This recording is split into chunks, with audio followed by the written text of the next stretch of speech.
And one of the first things we talked about was zombies Yeah, because because you were having you it was an existential question for you. It wasn't just a theoretical question.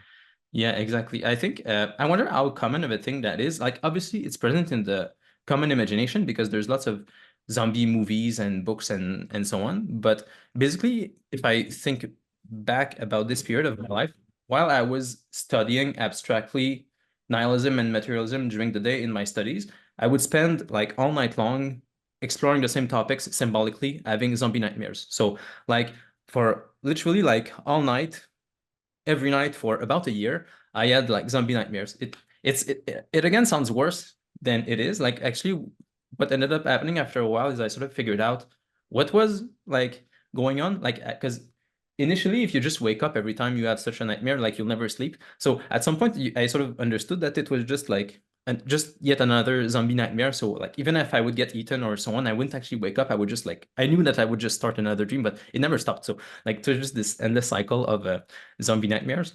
I ended up getting rid of my zombie problem in part thanks to you and John Vervaeke. It was really a series of steps. First, in my studies, I was looking at specifically arguments against materialism and trying to find alternative ways of framing the world. At that stage specifically, I had seen enough arguments against materialism in philosophy that I could drop materialism and adopt panpsychism at the time. I felt that was a nice, easy bridge. What I should say is, as soon as I did that, the zombie nightmares started to go away. Like they were cut down, I don't know, 50, 90%, and like to a good extent, like they started to go away. I still had them, but it was less frequent. And then next step was diving into a little bit of classical metaphysics, especially with regards to virtue ethics. Um, okay, if there isn't just matter in the world, if people aren't just particles following blind laws, is there also some kind of good and evil that we can talk about? It's not immediate. Like just because you're not a materialist doesn't mean that you'll necessarily have an ontology that allows you to speak about good and evil. But through classical philosophy, I was able to find good arguments for that. Things you can find in Plato and Aristotle, but also new arguments coming from cognitive science. Some of the things that John Vervaeke and Jordan and you talk about, these kinds of ideas were able to like destroy my moral relativism. Mm. And in like immediately when that happened, my zombie nightmares were again cut down by like 50 or 60 or 90%. So at that point, I was starting to have like way less zombie nightmares. I still had some, but like it was very manageable. I honestly thought it would just stay like this forever. But because I was supporting you on Patreon, we had like these regular chats and we became friends. And at some point, I asked you like, what would you do? Like if you were in my position where like, okay, you were having a zombie nightmare right now, like you're the main character in a zombie story. Let's say, what do you do? Like, what's the solution? How can I get out of this? And we ended up working through it together. Do you remember So what the solution was?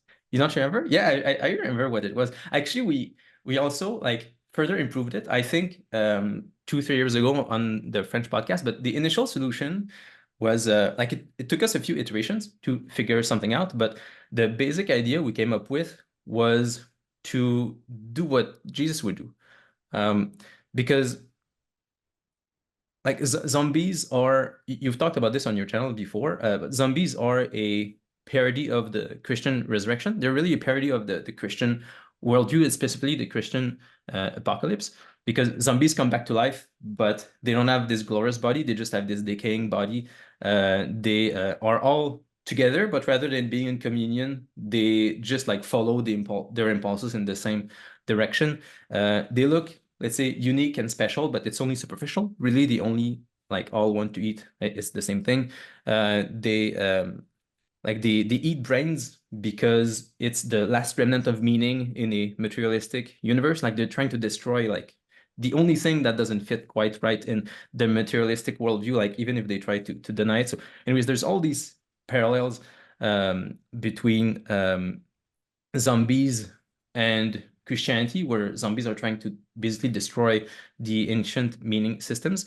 And there's also the key, I think, in Jesus's story against this again, to triple down death by death. So Jesus, even today, like in the Eucharist, he lets us eat him, but doing that, he actually eats us the same way that he let us kill him 2000 years ago in a way that would bring us into his story to make us saints. So like there's this key inside of Christ's story, and we could go deeper into many details, like what we do, especially during the Eucharistic liturgy, is the exact antidote to the meaning crisis and the zombie crisis, because zombies, like they just groan. They can't make sounds, but we sing when we're in the church.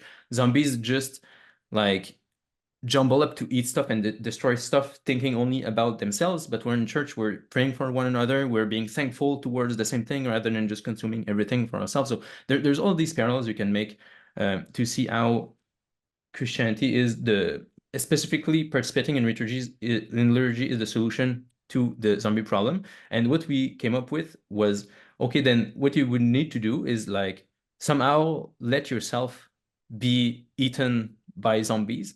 Like you would have to do something like spiritual, like pray or like find some way in your zombie universe to become a saint, and then you let yourself be eaten by zombies to save even the zombies.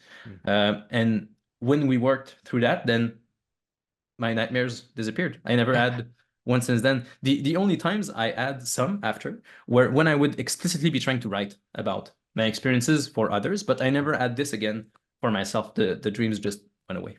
Yeah, and what's crazy about that is that we did come up with this like a story, almost like a narrative about the idea of a saint like that that lets himself be eaten and then wakes up truly, let's say resurrects truly, doesn't come back as a zombie, but comes back as a kind of glorious being in the zombie story.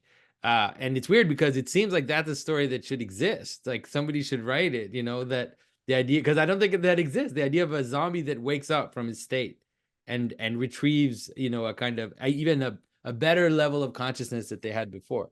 So, it's out there, folks. Whoever does it, if you don't do it, at some point I'll write it myself just because that story has to exist.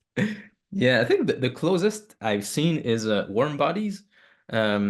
It was made into a movie, but there was also a book from a few years ago. But the zombie doesn't come back to a glorious body, let's say. It comes back to the like same kind of existence. And there's like interesting, I think, let's say facets of the Christian story you can see in that movie, and especially in the book. Like in the book, there's almost a baptism scene. At some point, the zombie like he's starting to wake up basically out of love for one Yeah. girl because he ate the brains of his boyfriend. But like he ends up like slowly like developing feelings towards that girl, and he saves her, spends time with her, and like through this attraction, he becomes more and more human. But at some point, he has to make like a kind of confession, and there's a kind of baptism scene like in front of a church when it's raining, and he's washing his mouth from blood because he just ate someone, like, but he didn't want to. So anyway, like there's this progression, and the zombie ultimately, spoiler alert, Yeah. shut this down if you don't want to read the book or watch the film. But at the end, the zombie comes back to normal human life by sacrificing himself for that girl. So like he has to basically like wrap himself around her as they're getting shot, and he has to like drop in like a building, I think, and like he's thinking he's gonna die doing that, but he eventually like drops in a pool. So again, there's this water baptism thing, and then when he comes back, like he sees that he's bleeding, so he's become human Human again. again. So like you can see glimmers, I think, in popular culture of this solution, but as you said, I don't think anyone has come up with the full narrative arc so far. Yeah. Well, that's part of that part of what's coming over the hill, let's say, on storytelling. It seems like it's a perfect story to tell. So basically that is kind of what healed you, but that also kind of that involved going back to church, and involved getting married, and like your whole life changed, really. Yeah.